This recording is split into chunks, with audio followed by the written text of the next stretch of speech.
All right, there's a slight difference between your options with regards to footwork on the forehand side versus the backhand side, okay? And that is simply because if I'm a right-handed player, I have to go all the way across my body and actually turn my shoulders a little bit more to get the same amount of turn to generate a decent shot, okay?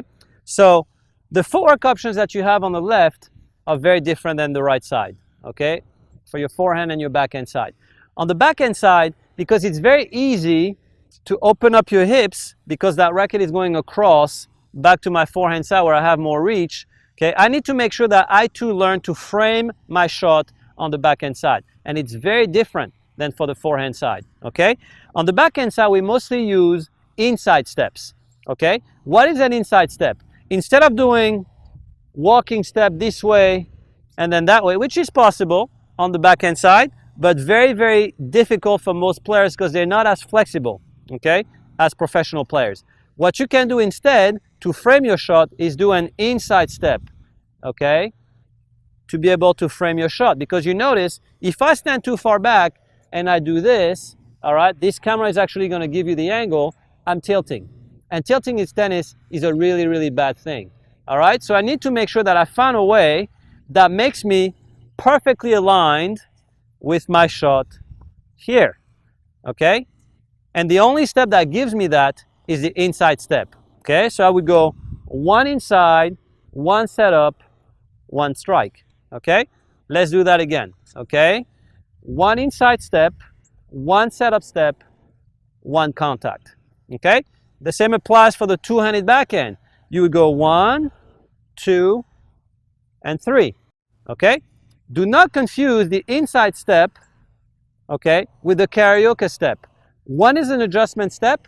The other one is a dynamic step that takes you inside to go to the net, okay? The karaoke step looks somewhat similar, but the position is very different. And I'm going to put some balls to show you the difference between the two. The inside step frames your shot for a regular neutral stance, okay? So it goes 1, and then you notice that I'm neutral. My foot did not go further than this, okay? So let's do neutral again. Inside step for a neutral and a strike, okay? The karaoke step looks somewhat similar, but it's quite different in nature because it actually gets you inside.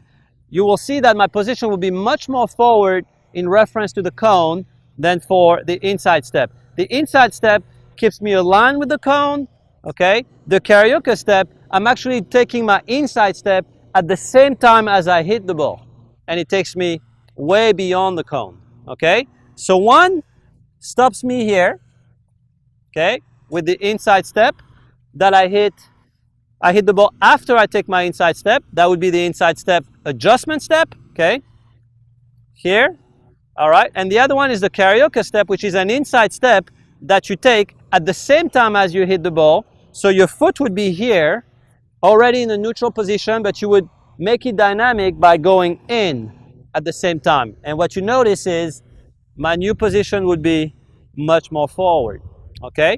The karaoke step is the go-to shot for all the people who chip and charge.